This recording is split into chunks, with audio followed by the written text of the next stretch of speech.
Nama Joko Widodo malang melintang di jagat media dalam beberapa tahun terakhir. Dianggap sukses membangun Solo, Jokowi ikut dan menang di Pilkada DKI Jakarta. Di 2014, PDI Perjuangan menjadikannya salah satu bakal calon presiden Indonesia. Liputan berikut adalah sekelumit rekam jejak Jokowi. Joko Widodo menggebrak Jakarta setelah terpilih menjadi Gubernur DKI periode 2012-2015.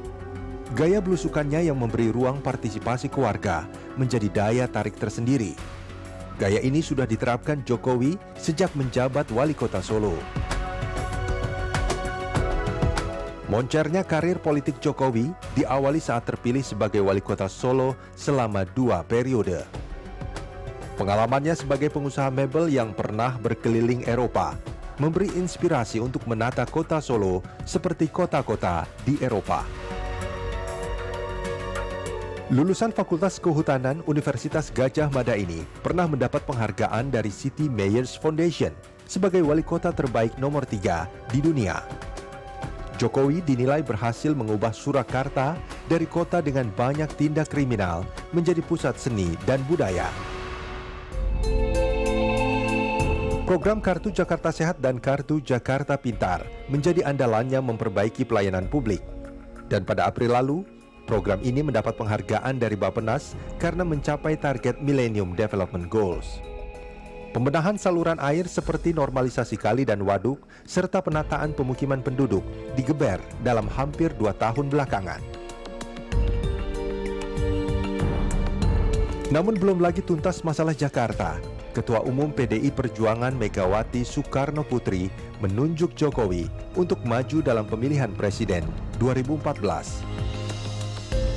That is so fenomenal baru. Dia memang kelihatannya keluar dari suatu budaya Populer di Jawa ya. Dia betul-betul populer ya. Kepingin ya tadi approach-nya lebih kepingin mensejahterakan ya. Tapi Indonesia itu Sabang Merauke ya. Itu tidak Surakarta, tidak Jakarta, belusuan Jakarta itu. Lelaki kelahiran Surakarta 53 tahun ini menggandeng Yusuf Kala sebagai bakal capresnya.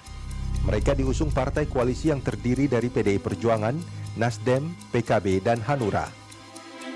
Nah, kita harus mau mulai mencari figur, ya kan? Dan ketika ada figur yang menurut saya memiliki sebuah resonansi yang kuat, ada hope yang tertuju pada yang bersangkutan, menurut saya kita juga harus mau mengatakan bahwa kita harus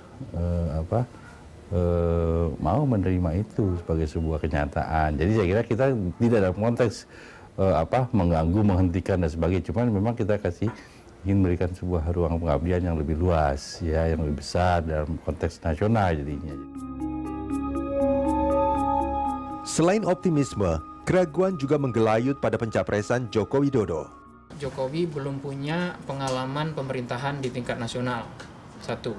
Termasuk pengalaman politik, pengalaman berpolitik praktis di tingkat nasional. Misalnya bagaimana melakukan lobby-lobby 24 jam sehari, 7 hari seminggu dengan para politisi di DPR atau para pimpinan partai yang ada di tingkat nasional. Itu kan Jokowi masih belum memiliki pengalaman itu.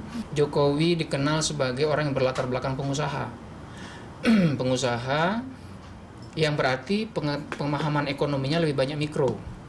Sementara untuk mengelola politik nasional itu diperlukan pemahaman, kecakapan di bidang ekonomi makro.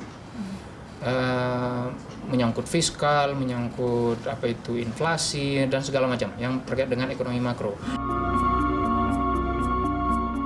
Selain permasalahan ekonomi, setidaknya ada 3 garis besar yang harus menjadi fokus Jokowi jika terpilih menjadi presiden.